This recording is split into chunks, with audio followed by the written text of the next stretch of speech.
Okay, so that's got some Apodopsis on the top, and we're going to try to get them out, which would be kind of crazy.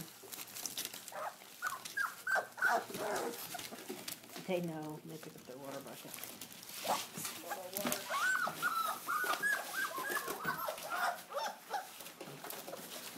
And sometimes they're so excited they run through their food. Okay, come on, guys. I wish I could set this camera down.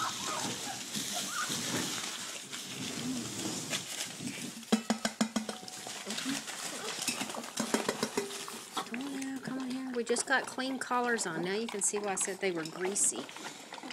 Because they jump into it. Get out of it. Come on.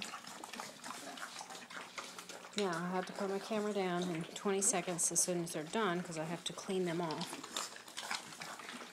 with my wash rags and put them back up so they don't goober one another. So that's how they were crying. They wanted out to eat a while ago. See their little bellies? See their little turtles?